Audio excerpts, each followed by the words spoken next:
Inter Milan, what have you done? I was this close. This close. From April, they were on track for the treble with Inzaghi and Martinez leading the charge for Inter to secure the treble, but all of a sudden they lost the league right at the end to Napoli, knocked out the Coppa Italia by rivals Milan, and sadly had the worst Champions League final defeat, losing 5-0. Surely it can't get any worse.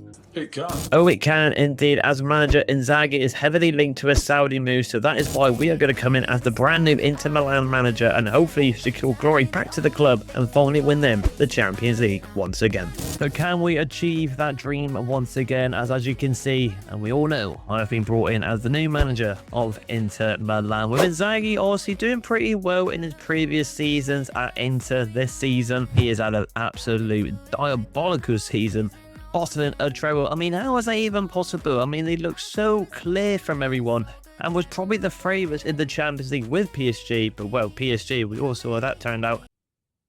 A 5-0 battering ram, and to be honest, their team is looking pretty good, and you've got to feel sorry for Lautaro Martinez. Always wanted to get his hands on that Champions League title, being his numerous finals with Inter with some of these players, but just hasn't worked out right here. But you can probably see why, playing a 5-back formation, very narrow formation, and that's why, ladies and gentlemen, I think we want to really kind of keep this, as some of the players within the team are quite natural to this formation already with Inzaghi. Hence why we're going to keep with the narrow formations and go with the 4-1-2-2 in this rebuild here today with Inter. With the likes of Calabria, we're going to get converted into a cam because he was up there with DeMarco with the most assists this season, and pretty much with the striker row, I can't see me changing because Firm actually got more goals than Martinez in the Serie A this division.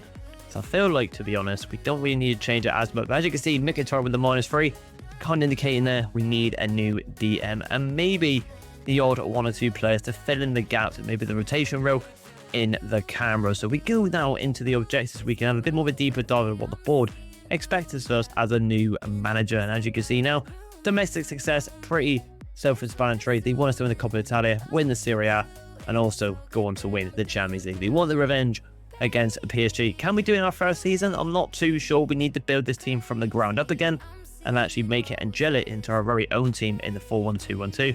Usually, because there's a million pride, we're not going to deep dive into this rebuild here. Ladies and gentlemen, Brian Exposure get 12 wins in home league matches this season. Within 2 seasons, time 3 of the best players in the world football. Minimum overall 82+, and financially, we should be absolutely fine. I can show you why, because we have got a whopping 60 million to play with. However, we have increased this number because over the last couple of weeks we have had some offers for some players within the team. Starting off in the transfer history, we're going to kick it off with Benjamin Pavard, and there's a little bit of a story behind this relationship. I didn't actually put him up for sale. His contract was expiring in 11 months time, so I went, you know what, as everyone does, renew his contract. But what I didn't see is he had a release clause, and literally after a week, AC Milan, our rivals, paid the release clause, and I can't offer him another contract because I just gave him one. This game's a bit glitchy like that, so it's a bit ratty that Pavard has actually gone and done that, but the game's the game. I can't complain. 51 million for a overall of a centre-back at AC4 isn't too bad. With the likes of Acerbi and the Verge at the centre-back role with Bastoni, we've got covered there, so it's actually a bit of a wedge there to get to the team. Mkhitaryan, you're probably thinking you looked for a rotational cam, to be fair, and this was your guy. So cheap. I want to bring in someone that can take over Calabria because he's in his 30s in the near future. A nice hot prospect right there. Carboni could fit into that category, but I think he needs a decent loan spell because he's not really first team quality or even maybe sub-quality. More reserves, and Janro Abisek, just like I said, in the centre-back rows, has got a lot of cover there. So it's not too bad with some of the money we got, especially with Benjamin Pavard, the 51 million to go into AC Milan. Who does that? But I did say that we need a player to take over Calabria in the near future, as he is getting there with age. Probably still be in the team, but we need a young lad to take over him. So why not, from Shakhtar in Sudakov here, a decent player, which is about time he finds a bit more of a high-level league team, and I think Inter would be a brilliant move for him.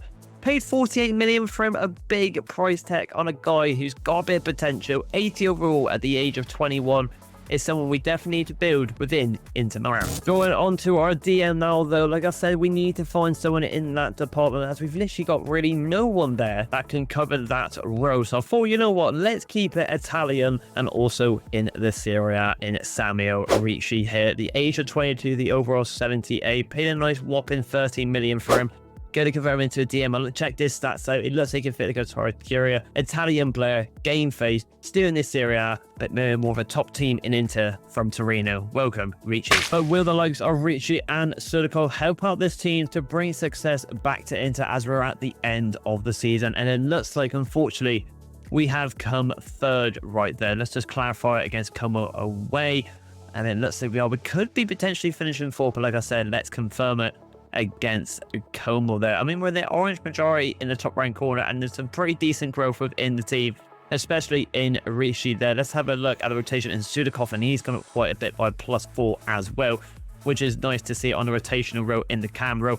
Eventually could take over the elapse of Kalodju. That is the plan, because he's going to get there with age, and also Sudakov is going to be the future within Inter in that number 10 role.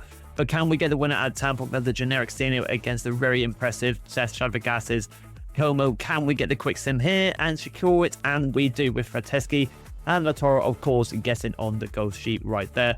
And then let's have a look at the league table whilst it loads back to the screen.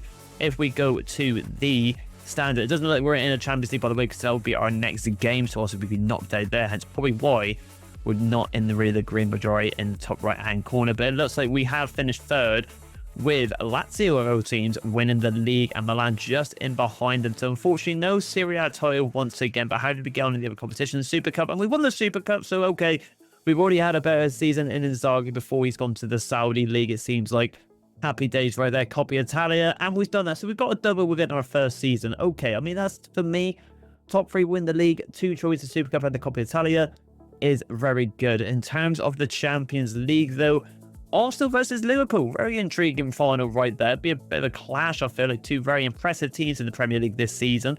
And it looks like, I mean, wow, look at the semi-finals there. 2 on aggregate, 7-6 on penalties, and 6-5 on aggregate in the Liverpool game against Real Madrid. Incredible games there in the semi-finals, but where did we get knocked out? And we got knocked out by Liverpool. Second leg, 3 over aggregate, 5-4. So just to get to the quarters, 2 trophies and a top 3 finish within the league, I think that's pretty impressive for my first season as the new Inter Milan manager. Now let's have a look at the most important thing, statistics, because this will determine who potentially could leave the club and stay. So let's have a look here, and it goes to, of course, the Argentine in Lautaro Martinez. Obviously in real life, Firm actually got more goals than him, but obviously in my takeover now, Lautaro, the golden boy, the higher rated striker, the captain, gets the more goals. Could potentially be on for the golden boot. I feel like he probably would have got that with probably 19 goals in the league. Is not too shabby indeed. Beretta 15 and 12 here. More of an attacking centre mid, of course, now in that 4-2-2 now. Same with Fratteschi. He's going to buy +4. Incredible player in real life. Dumfries to Marco looking pretty well. DeMarco had an absolute howler in the Champions League. Obviously kind of coming in doing bits again, picking up 2 trophies in the Super Cup and Coppa Italia. Kalodju here. All right, this is interesting here. So this is what I was trying to say with Sudakov against 6 goals and 15 in less appearances. So perhaps maybe we kind of switch these 2 out here. Maybe we can convert Kalodju into centre mid and put more of Fratteschi. But also because, of course, Fratteschi is at the age of 25 and 86 overall.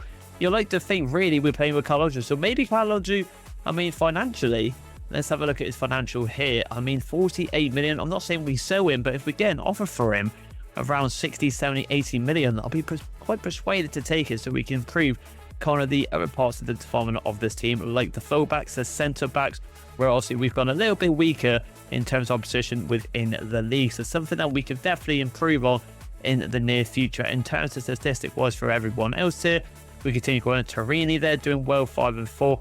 Esposito on loan to Empoli there, I mean 5 and 3 is pretty good.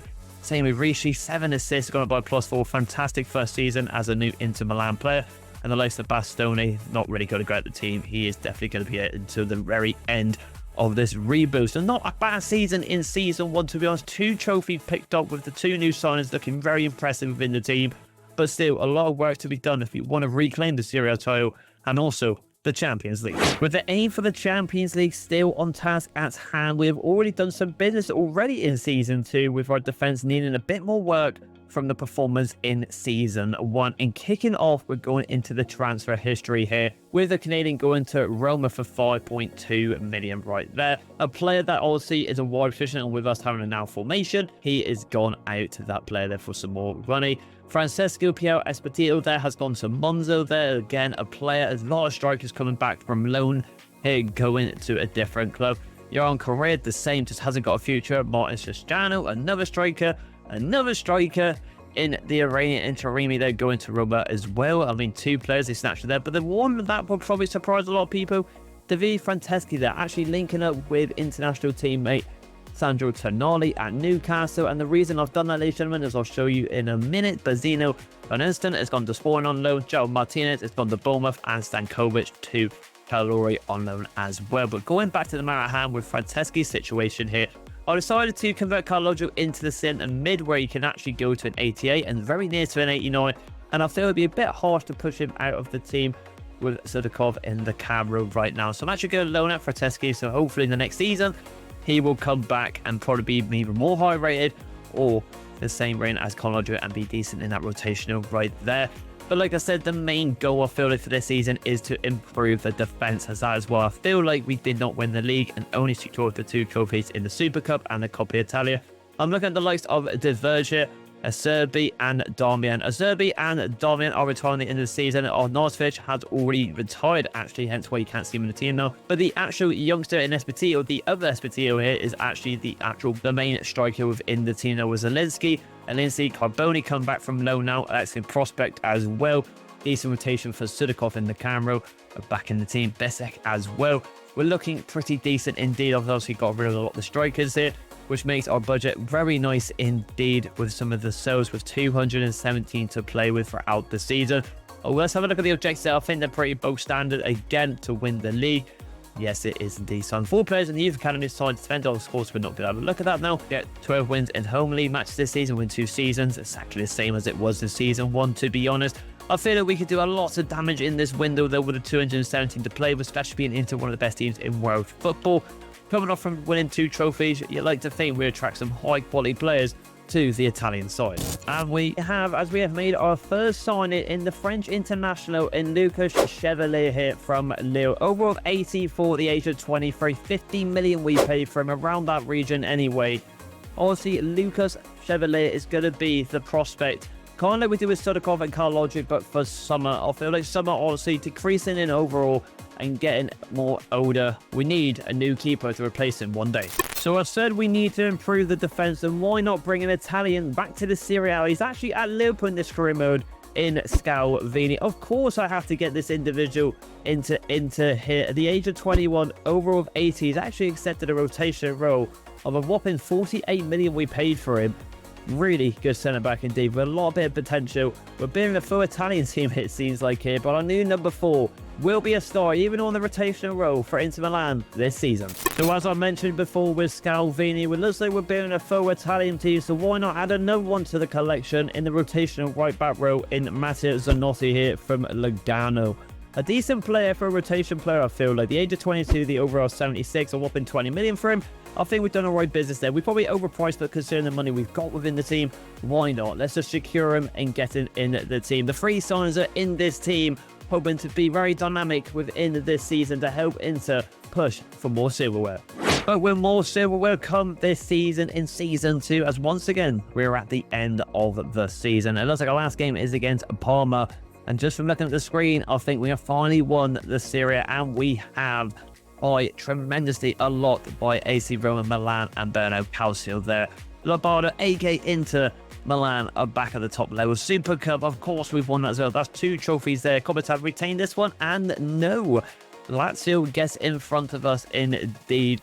Okay, we haven't similarly passed the last game of the season, so have we got into the Champions League final? And we haven't, with Paris Saint-Germain and Real Madrid, and we got knocked out, and of course, by PSG. Done it again! So not quite the 5-0 defeat in the final, but this time a 4-1 defeat to PSG in the semi-finals. We just really cannot get away from them.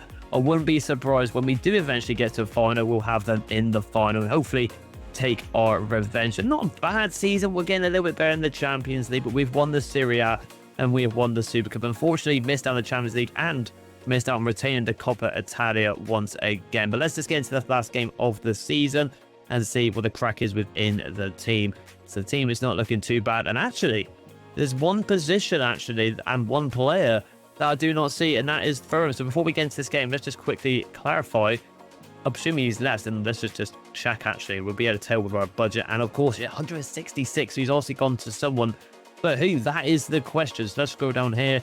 And he's also gone in January, and he's gone to Liverpool with 86 million going back into Inter Milan's budget for the season. Okay, I did not expect that indeed, but he has gone to Liverpool. Also, maybe a bit fed up with the team, not progressing too much in the Champions League, and maybe in January we wasn't really looking as league contenders, but obviously we proved them wrong with Esposito covering his path as a rotational striker coming in. But quickly sim in this game here against Palmer, you expect a result here, and we do, with Lautaro guessing a hat-trick with a yellow card to his name.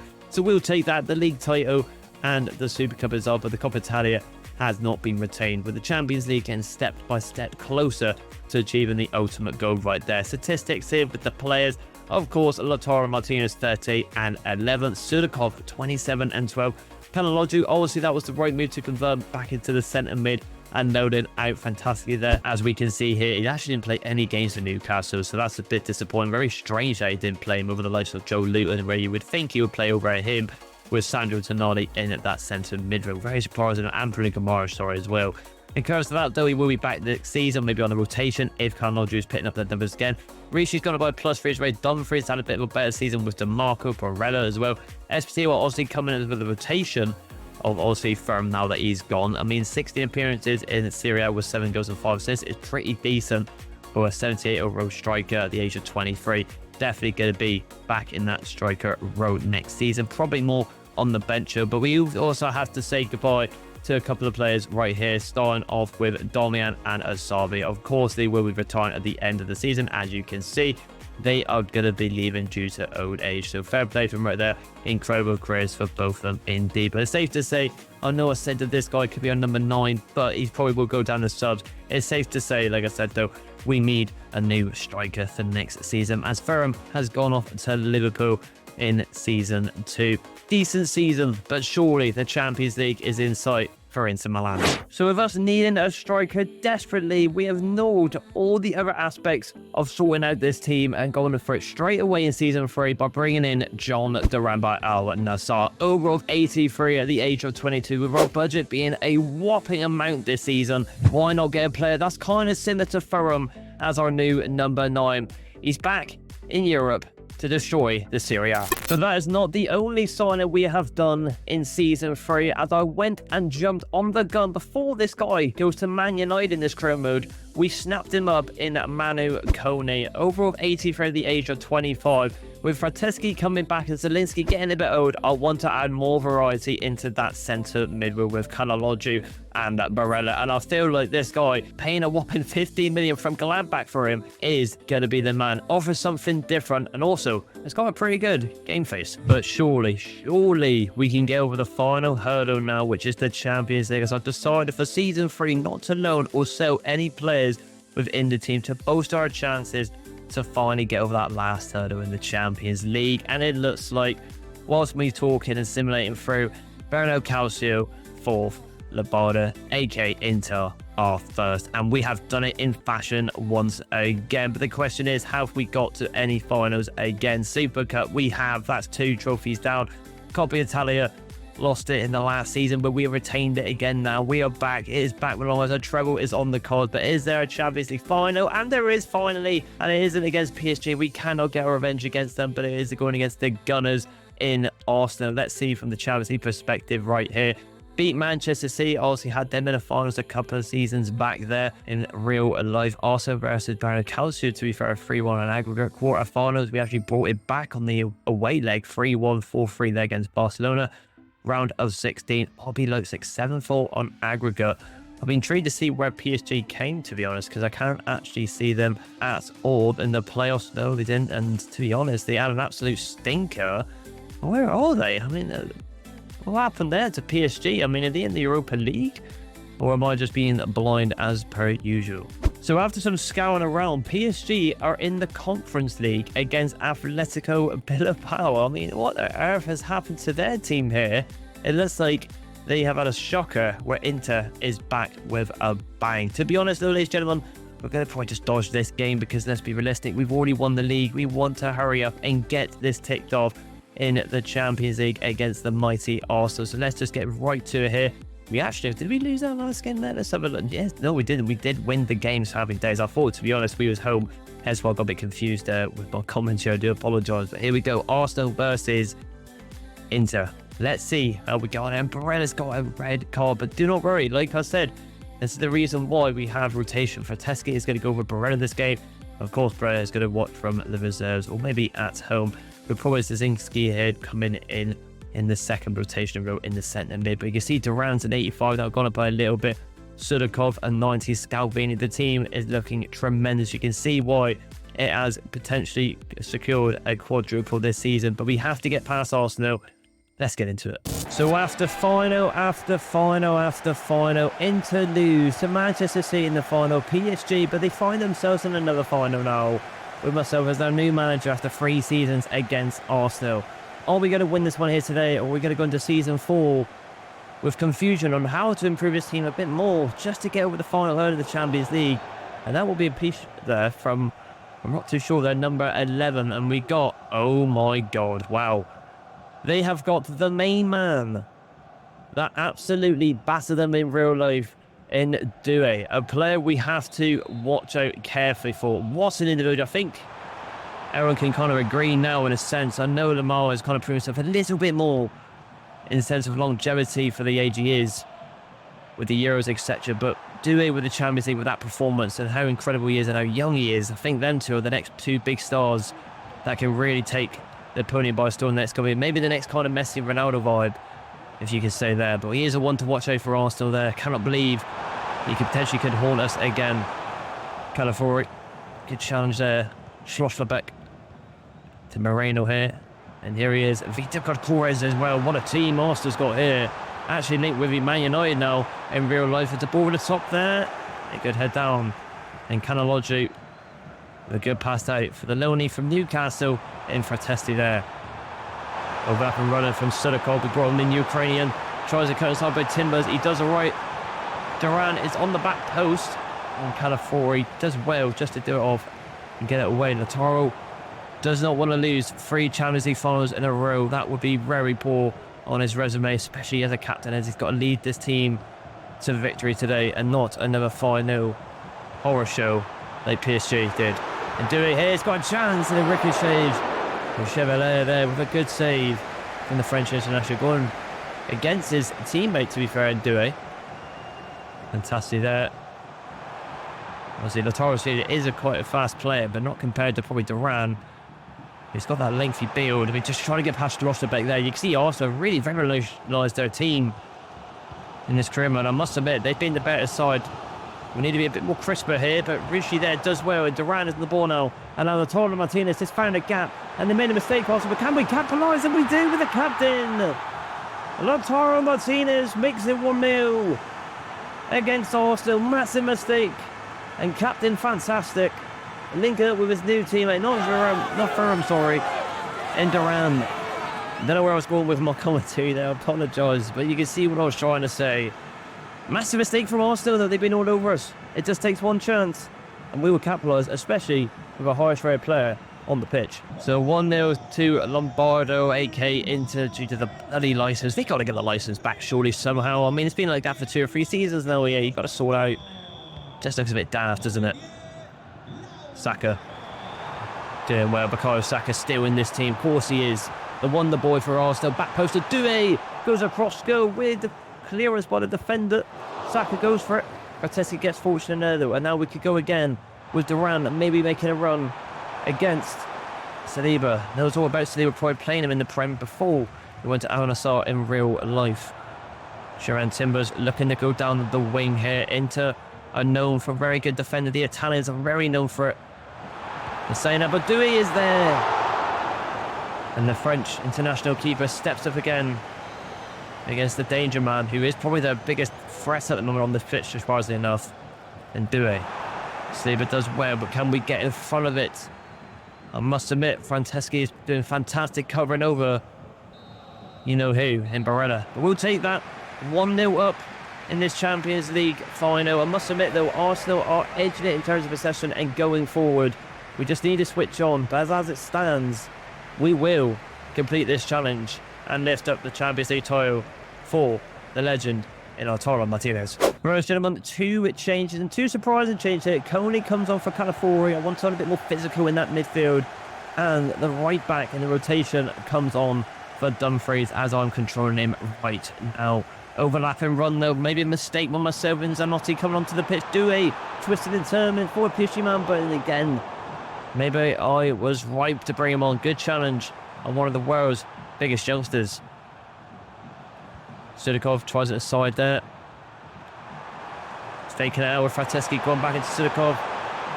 Just taking our time here. We don't want to force it. I'm going to continue going wide because there is gaps open up there. And Coney is in the middle there. The centre mid is tall, he's 6'4", but cannot get up for it. Unfortunate indeed. Scalvini, look at that for a partnership with Scalvini and Bastoni. 2 Italians at the back. It's the new Barassi and Maldini. Didn't get it. He took a chorus linked with Man United. What an incredible move that will be for United next season. There's a good ball over the top. It's a Doué! It's a good save. The keeper denies him again. Masterclass from the keeper. Saka. Arsenal looking threatening here. We need to try and survive, or maybe just get that cushion and get the second goal so we can sit back and secure this challenge to be completed. But Gokoris is running through. This from the keeper. He's unbelievable. How has he saved it? Man and match display from the keeper. I don't care what anyone says. I think we can all agree, to be honest. He's kept me in it. He's kept Inter in it. The ball down line, but Sudikov needs a better option inside. He will get it with Lautaro. Overlapping run. I just needed to thread it through. Again, out wide. Reaching with a great ball. And again, there's nothing massively opening up. Lautaro trying to run down, but surprisingly, we just cannot get anything forward. Maybe it's the formation. We're just not naturally used to that now formation. But that's right. I'm surprised it is just 1-0 and we're winning this game. There's a run over the top there, though, potentially. Oh, just need to get that pass. It's over for Lautaro again, but it will be ours still. And I must admit, it's not been the most entertaining final for Inter, but we're winning from a mistake from Arsenal. They'll be definitely kicking themselves if they cannot get the result here. Overlapping run, that's fantastic. Duran, I'm looking for you. Duran is in the box for him, but it's gone over. Lautaro again. Could get a finesse shot off there, and finally another shot on target for Inter, but Raya palms it out to Calafiori, and they've got to go for it now. They have to go for it. I'm going to go on defending there, because we've got to try and park this now. Especially being on 3-minute halves, which I normally do play on. And they come in, Mason Greenwood. There, I didn't expect to be in an Arsenal shirt because Barros. He's there again. Carlos Augusto comes on for DeMarco. It may not be the convincing win for Inter, but it gets the trophy done. That will be it. Apina, could he be the difference maker? Potential last attack here for Arsenal. Just got to defend this. Goes over the top there. Good save again. I don't think I've ever seen a more of a masterclass display in a keeper and any of my Rubos in a Champions League final. This is absolutely ridiculous what our number 13 is doing in goal. Out we go here. It's not locked. Oh my God! This is what he flipping does! You can see the players are just... What a save that is there. Oh my God. How many saves has he made? About 8. Get it out. He can't keep saving them all. Lautaro gets that out. Barros is there. Mason Greenwood. Very close to the whisper. Saliba's there. Saves it. Just get it out. How have we done it? How have we done it there? Maybe not the best entertaining final for Inter in terms of attacking 13 goals. But I don't care. I'm going to say it. Video game or not, that's probably the best display I've seen from a goalkeeper even play in real life. What a display. I've never seen a display. Well, actually, I wouldn't say real life. That's just maybe taking the piss a little bit. But in terms of the actual game, I don't think I've seen a better display on Ultimate Team, Career Mode, Player Mode, Pro Clubs. Then what I've just seen from that keeper, that is absolutely ridiculous. I think he made 9 shots on target saves. A 10 out of 10 performance from the keeper definitely carried us from, to be honest, a very poor Inter team. That surprisingly got it done in the end in the final with a 1-0 win due to the mistake. And who else got the goal? Lautaro Martinez. He's walked past that trophy with Man City lifting it high. He did it with PSG. They lifted it high. We walked past in misery and sadness. But today he finally gets his hands on that trophy. Within 3 seasons, we've won the goddamn lot as per usual. What a team. Maybe not in the final, except the keeper. But we have done it. Challenge completed. We continue on. So what a way to round up this rebuild here with the win in the Champions League against Arsenal. Our team played 50-50, but coming from our goalkeeper, wow. Bro turned into prime Yashin or something. I mean, what a display there. But the Serie A has been common, the Champions League has been common, the Super Cup, and of course, we have brought home again the Copa Italia for missing out on a season 2. What a display that is. A quadruple to end on this rebuild here today. Before we wrap up this video, we'll have a look at our statistics and also the player statistics within the team and see if anyone's on for a Ballon d'Or perhaps. And of course, I think it could be out of 2 people here. I think it could be out of Sudakov and Martinez for the Ballon d'Or. I mean, saying that, to be quite frank with you, if we probably scroll down all the way to our goalkeeper, if I could just quickly find him here. I want to see his stats, man. I mean, it's ridiculous. I mean, Chevrolet, 19 clean sheets. With that display in the Champions League final, I'm going to say he deserves probably the Ballon d'Or after that final with 90 clean sheets out of 60. It's pretty impressive. 15 out of 38 in the Serie A is very good indeed. What a keeper that is. The best keeper I've ever had in any rebuild or any career mode, to be frank with that right there. But scrolling down as well, we got Nico Barella with 13 and 9. Kalology, thank God I didn't get rid of him. People probably screaming down the video before he's saying, do not get rid of him, he's an incredible player. And he definitely is indeed. 19 and 15, thank God we didn't get rid of him in the end. Rotational is Spartito, didn't have his best season, of course, because obviously we got Duran, but when we did need him in season 2, he was fantastic. DeMarco getting some redemption after that poor play in real life against PSG, finally lifting it as well. Rishi trying to be a decent player, slowly growed up, but also he held his own, getting a quadruple this season. Coney did a job, didn't really do as much, but it is what it is with the rest of the individuals in this team. Very good rebuild indeed, but I still can't get over. I know I keep saying this, but I cannot get over that final with that goalkeeper display. I really thought, I mean, even when that Saliba chance at the end, I thought that was going to go in, but he saves it still. Impressive indeed. But to wrap up this video, ladies and gentlemen, we are going to look at my career stats when I came in as manager. So as you can see, 1 club, 2 league titles, 2 domestic cups, and then of course, 1 continental in the Champions League. Our biggest win, 5-1 against Udinese, and our biggest loss, 4-0 against AC Milan, with a record transfer of 60 million. That could be anyone, to be honest. We had a lot of transfers that were around that mark, about 50 to 60 million, with 176 played, 127 won, 24 draws, and 25 losses. Great team indeed. Very impressive from the whole team, to be honest, especially the growth within the team as well. I don't think I made too many changes within the team, with the likes of Scalvini, Rishi as well being Italian, Sudakov, a player I haven't really used as much, but kind of brought him in, slowly grown up a tad. Probably could be a little bit higher with his stats, I felt like, but it is what it is. Duran coming in late also with Thuram going to Liverpool, and Verteski and Kone as well being brilliant superstars throughout the season. It seems like what a team, and that is the last team for this rebuild to be completed, ladies and gentlemen. So if you did like this video, ladies and gentlemen, and want to see more, please don't subscribe, and I will see you in the next one. Bye.